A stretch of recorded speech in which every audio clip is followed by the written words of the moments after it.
So welcome back to the English Speaking Coach. I'm Graham Neale and I want you to be a more confident public speaker, the best communicator that you can be. So today's topic can be quite a deep personal affair, but it's definitely one that's worth preparing for. How to craft a meaningful funeral eulogy. Now, writing a eulogy can be a really daunting task, but it's an opportunity to honour and celebrate the life of a loved one. So in this video, I want to guide you through the process step by step, helping you to create a tribute that truly reflects their legacy. So first of all, let's talk about what a eulogy is and what it's meant to accomplish. A eulogy is a speech given at a funeral or memorial service that honours the life of the deceased. It's a chance for you to share memories, highlight their achievements, and reflect on the impact that they had on those people around them. So the purpose of the eulogy is not just to recount the details of a person's life, but to capture their essence, what made them unique, and how they touched the lives of others. It's a way to say goodbye while celebrating their life and their legacy. Keeping this purpose in mind as you write will help you create a tribute that is both heartfelt and meaningful. So before you start writing, take some time to gather your thoughts and your memories. Reflect on your relationship, the relationship that you had with the person you want to honour, and think about what qualities made that special. What moments stand out to you, and what lessons did that person teach you? These reflections will help you form the foundation of your eulogy.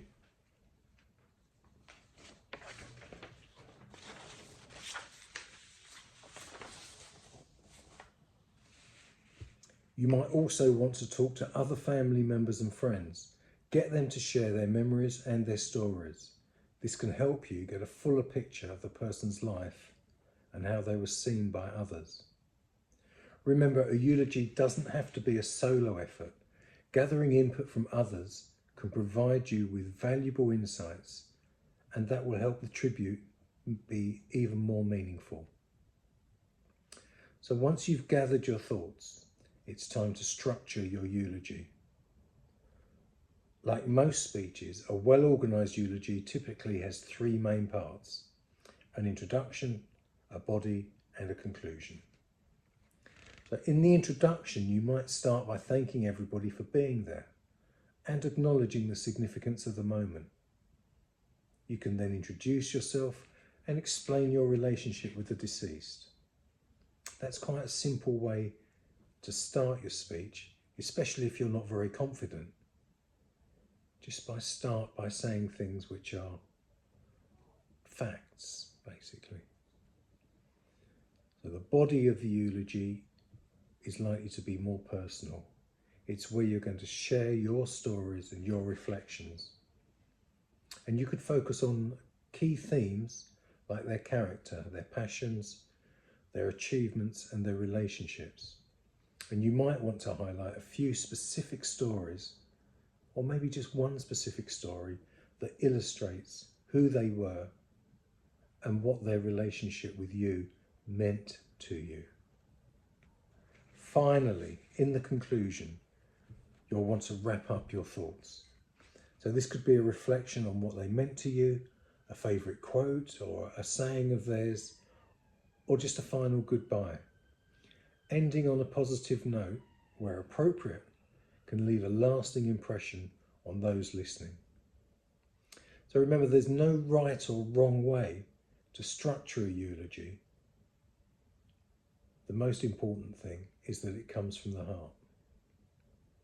So now you've got a structure in mind. Let's talk about writing with emotion and with respect. A eulogy is an emotional piece, and it's okay to let those emotions show. Write in a way, now this is a common theme in my coaching, write in a way that feels natural to you. So whether that's formal, conversational, or sometimes something in between. When you write, focus on being sincere rather than trying to be poetic or grandiose.